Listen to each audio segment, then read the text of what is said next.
Hello, नमस्कार मेरे class 12th के साइंस के भाई-बहन लोग। कैसे हो? आशा रखता हूँ तुम सब बढ़िया होगे। आज फिर से हम मिले हैं आपको एक नए वीडियो के साथ। इस वीडियो में आपको एक मैं ऐसा प्लान बताने वाला हूँ, जो कि आपके दिमाग में बहुत सारे कन्फ्यूजन्स हैं, सबका आंसर इसी प्लान में आपको मिलेगा।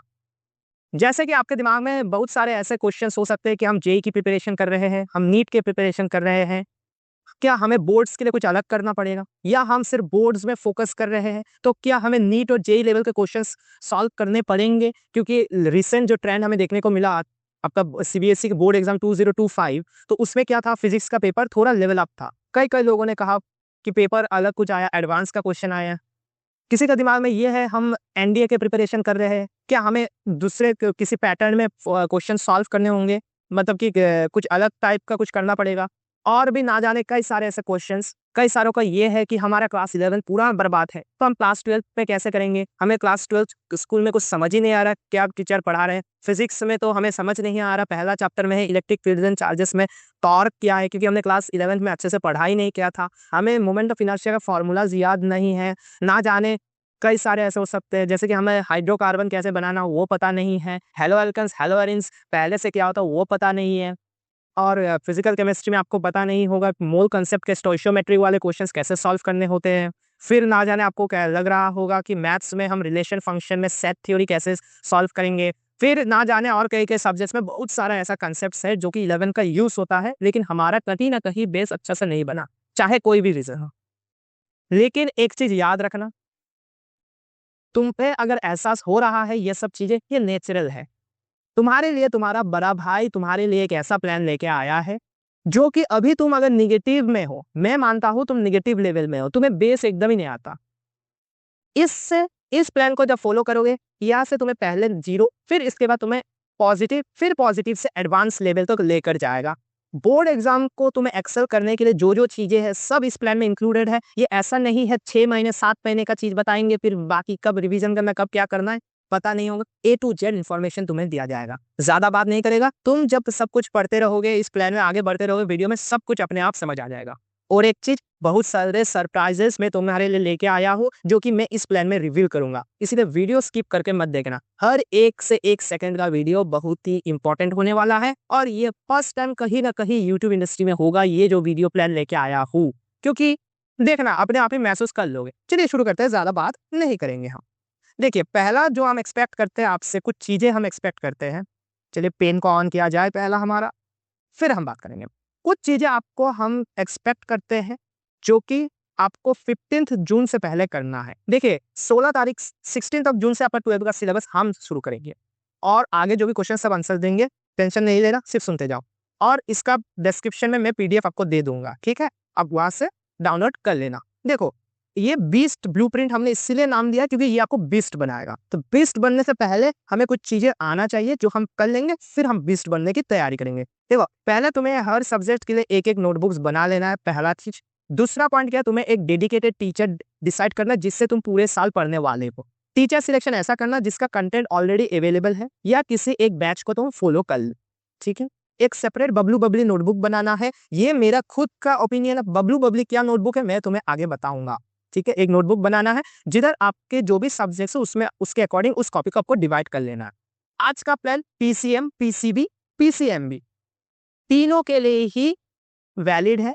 कुछ-कुछ वेरिएशंस है, जैसे कि बायो वाले स्टूडेंट मैथ्स वाले जो टाइम है उसमें मैथ्स का सिलेबस फॉलो नहीं करेंगे, मैथ्स वाले बायो वाले नहीं करेंगे, ठीक है? तो ये दोनों वेरिएशन है, इसको थोड़ा देख लीजिएगा, ठीक है? इसको अपने अनुसार इसको थोड़ा मैनेज कर लेना, बाकी कंफर्टेबली आपको मैं इसमें सेट करवा दूँगा। चिंता करने की कोई ज़रूरत नहीं है, ठीक है? और एक चीज़, हम क्या आज सीबीएसई के ही बारे में बात करेंगे? नहीं। हर बोर्ड्स के बारे में बताएँगे। लगभग हर किसी का सिलेबस कहीं न कहीं सेम है, इसीलिए हम सीबीएसई को रेफरेंस लेके चल रहे हैं। आपके अनुसार आप उसको डिसाइड कर लेना। जो-जो चीज़ें आज बताएँगे उसको दिमाग में थोड़ा बिठा लीजिएगा। ठीक है? मेरे भाई-बहन हो तुम, अच्छे कर लोगे, मुझे पता है। मैं तुम्हारे बड़ा भाई होते नाते तुम्हें ऐसा नहीं होगा कि मैं तुम्हें बीच में छोड़ दूँगा। ये या तुम्हें अच्छे से एग्ज़ाम में जो रोड मैप है पूरे साल का उसमें प्रॉब्लम है, इसीलिए मैं इस रोड मैप को अच्छे से तुम्हारे लिए डिज़ाइन करके दिया हूँ। ठीक है? तो चलो देखते हैं। फिर आपको रिसोर्सेज़ फिक्स करना है। अगर आपको पता नहीं कौन-सा रिसोर्स करना है, हम बताएँगे, उसके अकॉर्डिंग आप चल जाना। फिर आपको वैसे चैनल्स को अनफ़ॉलो करना है जो आपको लगता है आपका डिस्ट्रैक्शन हो सकता है। सोशल मीडिया डिस्ट्रैक्शन नहीं है, उसके चैनल्स जो आप यूज करते हो ना वो डिस्ट्रैक्शन होता है। सोशल मीडिया को कैसे पढ़ाई को रिलेटेड आपको चलाना है उसके रिलेटेड हमने आई बटन में एक वीडियो दिया है, उस वीडियो को आप जरूर देखिए, आपको सब क्लैरिटी हो जाएगा। थोड़ा लंबा है लेकिन मजा आएगा। फिर आपके बेसिक्स ऑफ 11 को आपको 15 ऑफ जून से पहले कंप्लीट कर लेना। अब भैया किधर से हम करेंगे वो भी मैं तुम्हें बता दे रहा हूँ, क्योंकि बहुत सारे को पता नहीं होगा, किसका देखे तो ट्रस्ट कर सकते हैं। देखो हर कोई टीचर अच्छा है, लेकिन मैंने इस टीचर्स को ट्रस्ट किया था, इसीलिए मुझे पता है, इसीलिए मैं तुम्हें बता रहा हूँ। तुम ये फॉलो कर सकते, अगर तुम्हें चाहे तो दूसरे तुम टीचर्स फॉलो कर सकते हो। देखो मैथमेटिक्स के लिए तुम्हें फिजिक्स वाला यूट्यूब चैनल में तुम्हें एक अच्छा माइंड मैप सीरीज चलेगा मिलता है, उस माइंड मैप सीरीज को तुम्हें फॉलो कर लेना है, क्योंकि वो ऑलरेडी पूरे क्लास 11 का वो चीज डाला हुआ है। तो तुम्हें वो माइंड मैप सीरीज देख लेना है और उसके रिलेटेड एक दो सवाल किताब से लगा देना है, ठीक है, बुक से आपको लगाना है। ऐसा नहीं है आप उसमें पीएचडी करने बैठ जाओ, पीएचडी करने का समय नहीं है। फिजिक्स के लिए भी सिमिलर आपको वही करना है। केमिस्ट्री के लिए आपको उम्मीद सीरीज जो पहला आया था कंपटीशन वाला चैनल में, फिजिक्स वाला के ही कंपटीशन वाला चैनल में, उसमें उम्मीद सीरीज पहला जो सीरीज आया था नीट के लिए, तो वो पहला वाला आपको करना है। और इनऑर्गेनिक के लिए आप उम्मीद 3.0 फॉलो कर सकते हैं। अगर आपको लगता है कि आप वही सीरीज से करेंगे कर सकते हैं, दोनों का कंटेंट सही है, लेकिन मैंने उम्मीद 3.0 से किया था। फिर बायोलॉजी के लिए आपको सेल साइकिल और सेल, सिर्फ ये दो चैप्टर्स फिलहाल आप कर लो, 12 में दिक्कत नहीं आएगा। तो इसके लिए आप तरुण सर के लेक्चर्स फॉलो कर सकते हैं, बेहतरीन लेक्चर है, हमने उससे पढ़ा है, समझ आपको मक्खन की तरह आएगा, ठीक है। पढ़ के ना कहीं आपको एकदम आगे नहीं बढ़ूंगा, समझ नहीं रहा, ठीक है। फिर नेक्स्ट है सरप्राइज वन, जो कि शुरू होता है तुम्हारा फाउंडेशन फेज में रिवील। ये तुम्हारा शुरू होगा मेन सिलेबस कंप्लीशन। हम जून से शुरू करेंगे सिलेबस और नवंबर तक हम पूरे अच्छे तरह से एक बार रिवीजन करके उसको एंड किए होंगे। मैंने तुम्हारे लिए क्या किया ना, डेट कब से तुम्हें वो चैप्टर शुरू करना, कब से एंड करना है, विथ सफिशिएंट टाइम। ऐसा नहीं है किसी चैप्टर को भागा के एक दिन दो दिन में कंप्लीट कर, सफिशिएंट टाइम के साथ मैंने बनाया है। तुम्हें सिर्फ क्या करना है, बोर्ड्स के लिए तुम्हें ये पूरा टेबल जो है भरना है, ये सब चीजें जो लिखा है उसके अकॉर्डिंग उस चैप्टर को वैसे तुम्हें कंप्लीट करना है। शॉर्ट नोट्स के ऊपर एक डिटेल लेक्चर हम देंगे आपको। आपको शॉर्ट नोट्स अगर नहीं पता, मैं शॉर्ट थोड़ा बता देता हूँ। इसमें क्या करना है, 20 पेज के जो थ्योरी है उसका कुछ 3 पेजेस में कंसाइज करना है, मैक्स टू मैक्स 3 पेजेस में। कई कई चैप्टर से 1 पेज 2 पेज में हो जाता है, तो 3 पेज में आपको कंसाइज करना है। उसमें ऐसा नहीं पूरे चैप्टर लिखना है, उसमें इंपॉर्टेंट फॉर्मूलेस, जो जो चीजें आपको लगता है भूल जा रहे हो उसको इंक्लूड करो, जो चीजें आपको लगता है कहीं ना कहीं वो चीज आ सकता है, प्रेडिक्टेबल है, तो उसको आपको लिखना है, ठीक है। रिवीजन 5 टाइम्स, टेंशन नहीं लेना, सब हम आपको बताएंगे रिवीजन कैसा करना है, कब करना है। तो फिलहाल देख के रखो। तो ये चीजें आपको मैंने हर एक सब्जेक्ट के लिए दे दिया है, आपको उसके अकॉर्डिंग भरना है। जैसे कि हमने देखिए बायोलॉजी के लिए भी बना दिया है, मैथमेटिक्स के लिए भी बना दिया है, आपको नीचे मिल जाएगा डिस्क्रिप्शन में। इंग्लिश के लिए हमने क्या किया, इंग्लिश के लिए आपको शॉर्ट नोट्स नहीं बनाना। इंग्लिश के लिए आपको हर एक चैप्टर से कीवर्ड्स फाइंड आउट करना है। कीवर्ड्स क्या होता है, कीवर्ड्स वही वर्ड्स आप फाइंड आउट करते हो जो कि आप आंसर्स में, अपने आंसर्स में इंक्लूड करोगे। इससे क्या होता है ना, आप अपने आंसर्स में जब ये चीज इंक्लूड करते हो ना कहीं आपका आंसर और बेहतरीन रूप से एक एग्जामिनर के आंख में एक इम्पैक्ट डालता है। जिससे क्या होता है ना, अगर सिली मिस्टेक्स हो तो एग्जामिनर मानते हैं चैप्टर तो मेरे बेटा और बेटी को आता है, तो हम थोड़ा मार्क्स को दे देते हैं। मान लीजिए अगर 5 मार्क्स का है तो उसमें थोड़ा बहुत गलत होकर अगर 4 मार्क्स मिल जाता है, वो आप कहीं ना कहीं 4.5 मार्क्स आपको दे देगा। तो उसके अकॉर्डिंग आपको देखना है, ठीक है। तो उसका पूरा प्लानर इंग्लिश का हमने दे दिया है। इलेक्टिव अपने अनुसार आप भर लीजिएगा, क्योंकि क्या क्या चैप्टर्स कौन से इलेक्टिव वो मेरे को पता नहीं है, इतने सारे इलेक्टिव्स है, इसीलिए मैंने नहीं बनाया उसको। तो अपने चैप्टर्स नेम और स्टार्ट डेट एंड कर लेना। तो जैसे तैसे करके आपको इलेक्टिव भी ही नवंबर तक एंड कर लेना है, ठीक है। अब बात करते हैं हम रिसोर्सेस। अब रिसोर्सेस क्या क्या यूज करना, मार्केट में बहुत सारे किताब है, क्या हमें वो करना, हम जेई का प्रिपरेशन करते हैं, नीट का करते हैं, सीबीटी यूजी का प्रिपरेशन करते हैं, क्या हमें वही मटेरियल को बोर्ड के लिए यूज करना। देखो एक चीज देखो सिंपल, बोर्ड्स आपको थ्योरेटिकल पूरा है, थ्योरेटिकल है मतलब न्यूमेरिकल और वो सब चीजें आपको लिखना पड़ेगा, ठीक है, एमसीक्यू बेस नहीं आए। तो उसके लिए कुछ सिलेक्टिव मटेरियल्स हमने आपको बता रहा हूं, वो आप फॉलो कर लीजिए। उसके अलावा आपको कुछ करने की जरूरत नहीं है। जैसे कि फिजिक्स के लिए आपको क्या करना है, हर एक सब्जेक्ट स्पेसिफिकली आपको हर एक सब्जेक्ट के लिए अपने कंसेप्ट वीडियोस को देखना है। ऐसे टीचर मतलब आपके जो टीचर का फॉलो करेगा उसको वीडियोस देखना है, नोट्स बनाना है। रंग बिरंगे नोट्स बनाओ वो नहीं है, नोट्स ऐसा बनाओ जो अपने आप को समझ आए और अपने आप के लिए काम आए।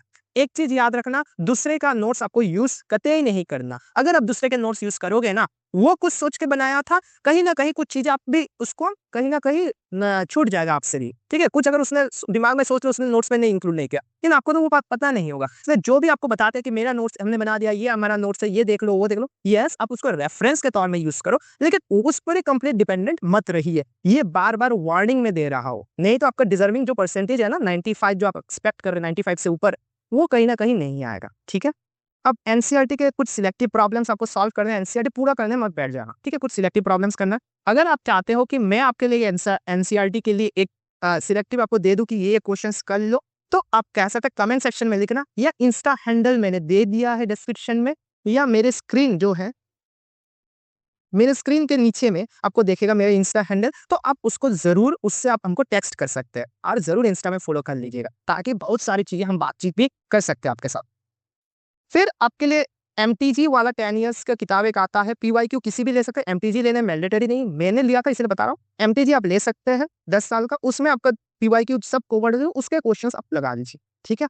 और एग्जाम्पलर ऑप्शन है, अगर आप इतना कर लेते हो, इतना, तो मैं आपको गारंटी देता हूँ आप कहीं ना कहीं 70 में से 60 वाले क्लब में आ चुके हो, ठीक है, 60 वाले क्लब में आ जाते हो। लेकिन अगर मान लो कि 2026 में फिजिक्स पेपर तो सही, थोड़ा सा लेवल डाउन गया, मतलब जो इस साल 2025 के कंपैरिजन में 26 का पेपर थोड़ा नीचे आया, मैथमेटिक्स और बायोलॉजी का पेपर थोड़ा सा लेवल अप जाएगा, और इसके साथ जो आप केमिस्ट्री वाला पेपर है वो कहीं ना कहीं लेंदी, या लेंदी नहीं कह सकते, कहीं ना कहीं वो ट्रिकी आएगा। तो इसके पैटर्न में अगर आपका पेपर आ जाए, मैं प्रेडिक्ट कर रहा हूं आपका पेपर कहीं ना कहीं ऐसे आएगा। अगर ऐसे आपका पेपर आ जाए, तो उसको टैकल डाउन करने के लिए एग्जाम्पलर आपको करना है, फिजिक्स के लिए ऑप्शनल है, लेकिन कर लोगे तो अच्छा रहेगा, नहीं करोगे तब भी ठीक है, 60 वाले क्लब में हो तुम, ठीक है। केमिस्ट्री में तुम्हें क्या करना है, एनसीईआरटी के हर एक एक सवाल तुम्हें लगा लेना है, इन टेक्स्ट हो चाहे वो कोई एग्जाम्पल्स हो, ठीक है, एग्जाम्पल हो, इन टेक्स्ट सब लगाना है। साथ में आपको एमटीजी के 10 इयर्स के पेपर करना है, जो आपको रहता है ना ख्वाब, ये ऑर्गेनिक में मैकेनिज्म कौन सा आएगा देखना है, कॉमन पैटर्न होता है आपके सीबीएसई का जो पेपर सेट होता है 10 साल का, 10 साल में जितना भी मैकेनिज्म है उसको अगर लगा लोगे ना, आपके सिर्फ 3 वैरायटी के मैकेनिज्म हर साल रिपीट होते हैं। ये एक कॉमन ट्रेंड है, मैं आपको बता रहा हूँ। तो आप थोड़ा पीवाईक्यू एनालिसिस में वो ध्यान रखिएगा, हर साल 3 ऐसे मैकेनिज्म है जो हर साल रिपीट होते हैं, ठीक है, तो ये ध्यान रखना। और आपको एग्जाम्पलर भी सॉल्व कर लेना है, ये मैंडेटरी है, ठीक है, स्टार मार्क लगा रहे मैंडेटरी। केमिस्ट्री के लिए मैंडेटरी, मैथमेटिक्स के लिए आपको एग्जाम्पलर लगाने का जरूरत नहीं है, अगर लगा सकते हो वेल एंड गुड, लेकिन मैंडेटरी नहीं है। एमटीजी के 10 साल के पेपर लगा लोगे, मोर देन सफिशिएंट है।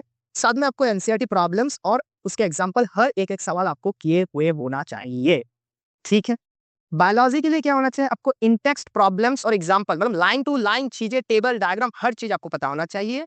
एमटीजी के 10 साल का पेपर आप ले लो, उसको कर लेना, और एग्जाम्पलर आप सॉल्व करना, मैंडेटरी। जिधर मैं स्टार लगा रहा हूँ एग्जाम्पलर, वो मैंडेटरी, ठीक है।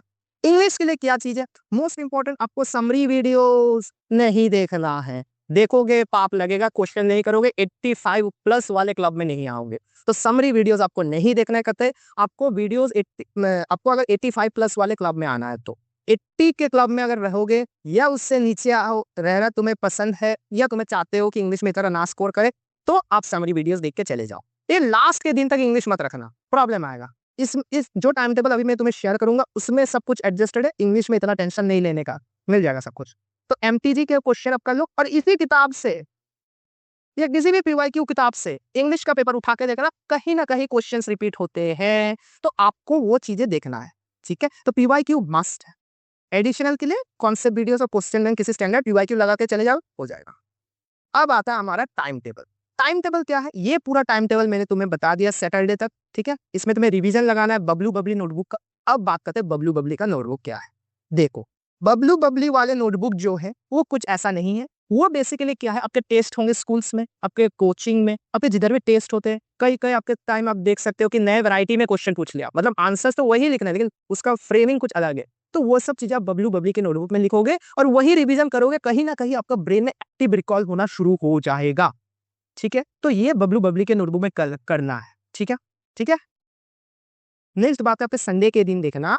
संडे के दिन कहीं ना कहीं आप देख सकते हो कि आपके आंसर राइटिंग के लिए मैंने आपको एक स्लॉट अलॉट किया है। इसमें क्या करोगे, आपको आंसर राइटिंग प्रैक्टिस करना है, कई सारे ऐसे हैं कि नीट जे क्रैक हो जाता है, चलो ठीक है, मिल गया बोर्ड के मार्क्स में, वो इतना थोड़ा सा दम नहीं दिखाते। तो कई सारे ऐसे हैं जहाँ पर आपको बोर्ड्स के मार्क्स के अकॉर्डिंग आपको एडमिशन मिलता है। अगर आपका बोर्ड का परसेंटेज घट गया लेकिन आपका नॉलेज आप पर है, उसमें क्या होगा, आपको एडमिशन नहीं मिलेगा तो आपको बुरा लगेगा। तो आपका बड़ा भाई वही आपको सुधारना आया है कि आपको आंसर राइटिंग प्रैक्टिस करना है, बोर्ड में आपको कैसे लिखना है, पेपर प्रेजेंटेशन कैसे करना है, तो उसको संडे के दिन आप एक कर लो, है ना। संडे के दिन कर लो, 1 घंटे कर लो, जितने सब्जेक्ट उसको देखो। अब टाइम टेबल में इंपॉर्टेंट बात, जो बच्चे पीसीबी के हैं वो फिजिक्स बायोलॉजी केमिस्ट्री वाले वो देखेगा, मैथ्स के टाइम में वो रिवीजन या चाहे कुछ दूसरा करना चाहते तो कर सकते हैं। और जो मान लीजिए आपका मैथ्स वाले स्टूडेंट है, वो क्या करेगा, वो बायो नहीं करेगा, मैथ्स करेगा, ठीक है। अगर पीसीएमबी के है तो और बढ़िया, एडिशनल सब्जेक्ट जो है उस समय में वो करेगा। एडिशनल सब्जेक्ट कब करना है सर, अपने टाइम टेबल में तो एडिशनल सब्जेक्ट लिखा ही नहीं, कब करना है, ये जो संडे के दिन होगा उसी दिन आपको एडिशनल सब्जेक्ट करना है।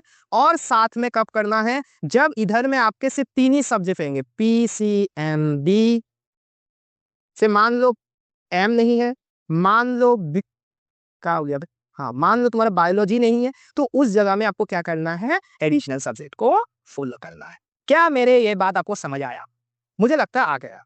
तो नेक्स्ट बात जो है आपको हम देते हैं फेज 2 के बारे में, ठीक है। अभी कुछ डाउट्स आप में आ रहे हैं, मुझे पता है, मैं लास्ट में एड्रेस कर लूंगा, चिंता नहीं करना। देखो फेज 2 है तुम्हारा रिवीजन, उसमें तुम्हें क्या करना है, 3 चैप्टर्स पर वीक रिवीजन करना है, पर सब्जेक्ट के 2 फुल लेंथ पेपर करना। और मोस्ट इंपॉर्टेंट तुम्हें क्या करना है, जो कि ये तुम्हें एक एडवांस सीरीज फॉलो करना है। जेई एडवांस का बात नहीं कर रहा हूं मेरे भाई, कोई नीट करो या कोई जेई करो, ठीक है, जेई मेंस तक कर लेगा, ठीक है, जेई मेंस या नीट का कोई सीरीज आपको फॉलो करना है।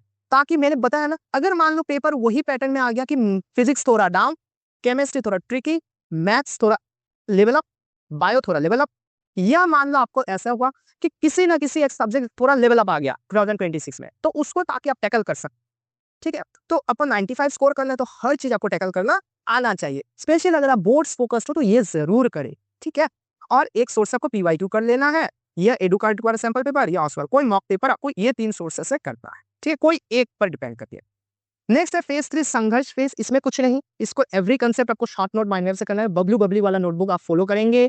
और पर डे आपको 3 चैप्टर्स करना हर एक सब्जेक्ट का, और डेली एक सैंपल पेपर लगाना है। कैसे, मेरा रिकमेंडेशन है एडुकार्ड, चाहे दूसरा कुछ आप कर सकते हैं, ठीक है, कोई प्रमोशन में नहीं कर रहा, ये क्लैरिटी मैं आपको अभी कर देता हूँ, जस्ट मैं आपको बता रहा हूँ, बड़े भाई होते नाते इस पर आप ट्रस्ट करो।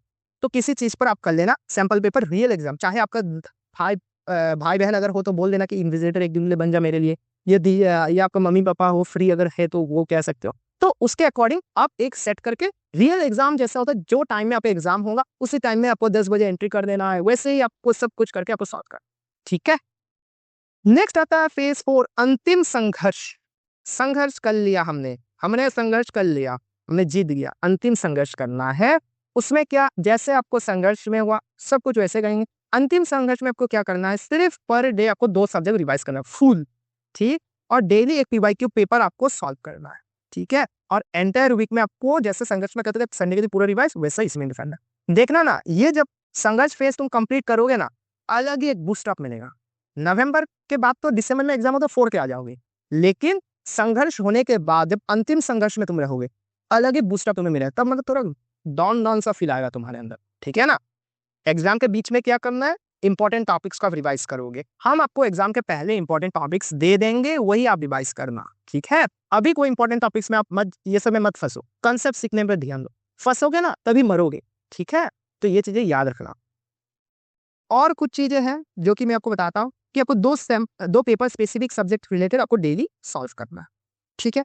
क्या समझ आ गया आपको ये बात, जी सर, ये आपका पूरा आउटलाइन है, डिस्क्रिप्शन में दिया गया, प्रिंट आउट निकाल। अब मिलते हैं एक सरप्राइज नंबर 2 के सामने। इसमें क्या है, ये मैंने आपके लिए एक ट्रैकिंग शीट डिजाइन कर दिया। इतना सारे चीजें हमने आपको बताया इस वीडियो में, पूरा सब कुछ मैंने आपको कंसाइज करके, मान लीजिए स्ट्रेटेजी हो, ये मान लीजिए किसी सब्जेक्ट का स्ट्रेटेजी हो, हालांकि स्ट्रेटेजी वीडियोस कैसे क्या एक एक सब्जेक्ट को पढ़ने का क्या मेथड रहता है वो मैं आपको आगे आने वाले वीडियोस में दूंगा। इसीलिए मैं कह रहा था सब्सक्राइब जरूर करिए, लाइक जरूर करिए, ठीक है ना। और शेयर करिए ना, थोड़ा हमारा फैमिली ग्रोथ होना चाहिए। इतना छोटा फैमिली है, और ग्रोथ करो और ग्रोथ करो, तब ना मजा आएगा, है ना। हाँ, तो आपको ये ट्रैकिंग शीट क्या करना है, पर डे आपको फिलअप करना है, आपका नाम लिखना है, परसेंटेज कितना आप डिजायर करते हो, और आपका मंथ कौन सा है, और उसके अकॉर्डिंग ये सब भरना है। ये जब तुम भरोगे ना, ये जो कहते हो ना मुझे इंटरनल मोटिवेशन कहीं ना कहीं नहीं आता, इधर से आ जाएगा मोटिवेशन, पढ़ने का मन होगा। और अगर तुम्हें फोकस नहीं हो रहा, हमारे चैनल में इसके रिलेटेड एक सोल्यूशन है, जरूर जाके देखो अभी, ठीक है। तो ये चीज तुम्हें फिलअप करना है, और मोर देन 85% अगर तुम कंसिस्टेंटली फिलअप किए हो, मैं इधर आज इसी वक्त बैठ के गारंटी दे रहा हूं, जो तुमने अभी अभी जो जो चीजें तुमको मैंने बोला फॉलो करने का, तुम्हें 95% से नीचे लाने में हेल्प नहीं, उससे ऊपर लाने में कोई नहीं रोक सकता। मेरा गारंटी है, तुम देख लेना, ठीक है। एग्जाम के बाद जब रिजल्ट आया तब बताना कि भैया आपने सच बोला था, मैंने ये चीजें फॉलो किया, मेरा आया, ठीक है। तो चलो, कुछ चीजों में मैं अभी क्लैरिटी कर देता हूँ। आपको लग रहा है मैं जेई नीट के लिए कर रहा हूँ, मैं किसी बैच में एनरोल हूँ, मैं क्या अभी स्विच कर जाऊँ। पहला चीज है, जेई नीट या सीयूईटी या कोई भी कॉम्पिटिटिव एग्जाम आप प्रिपेयर कर रहे हो, उसके अकॉर्डिंग आप करते रहिए। उसके अलावा जो चीजें मैंने आपको जो शीट्स दिया है, उस शीट को आप फिलअप करिए, ठीक है, उतना मतलब उसके अलावा वो चीजें आप करिए। अगर आपको लगता है कि आपके प्रिपरेशन के दौरान ये सब चीजें आपने कर लिया, तो एक्स्ट्रा करने का जरूरत नहीं है। प्लान स्विचिंग को रिलेटेड, प्लान स्विच आपको नहीं करना अगर आप किसी प्लान को फॉलो कर रहे हैं तो, ठीक है। इससे क्या होता है, पेस थोड़ा सा टूट जाता है, फ्लो टूट जाता है। अगर आपको लगता है कि जो पेस में अगर आप नए प्लान फॉलो करना चाहते हो तो कर सकते हैं, ये वाला, ठीक है। इससे कोई प्रॉब्लम आपको नहीं, इसमें पूरा कंप्लीट कॉम्प्रिहेंसिव चीज आपको मैंने समझा दिया। थोड़ा लॉन्ग वीडियो, मजा आएगा। फिर आपको बताता हूँ, अगर आपको लगता है कि हमें सिलेबस 3-4 महीने में ही कंप्लीट कर लेना, उन्होंने ये बोला था नहीं तो सक्सेस नहीं आएगा, उन्होंने कहा था नीट क्रैक नहीं होगा, ये सब सब कुछ अलग। तुम्हें क्या बोलूं, तुम्हें बुर्बक बनाया जा रहा है, सच बोलूं तो। तुम्हें जो कहो सिलेबस तुम ऐसा कंप्लीट करो, चाहे तुम्हें टाइम लगे, ऐसा कंप्लीट करो ताकि तुम्हें दोबारा रिवीजन एक नंबर नहीं करना पड़े। और सेकंड चीज, तुम दूसरे किसी को पढ़ा सकते हो। अगर तुम्हें लगता है 4 महीने में तुम पढ़ के दूसरे किसी को समझा पाओगे, पढ़ो। अगर तुम्हें कॉन्फिडेंस नहीं है कि नहीं कर पाएंगे, इतना सारा चीजें मेरे से नहीं होता है, तो जैसे दिया है वैसा करो, ठीक है। ज्यादा 12 में दिमाग मत लगाओ, जैसे मैंने चीजें तुमको समझाया है वैसे वैसे फॉलो करो, ठीक है। सब कुछ मैंने समझा दिया, आशा रखता हूं आपको सब कुछ समझ आया है। फिर से मिलेंगे एक नए वीडियो के साथ, तब तक के लिए जय हिंद, जय भारत।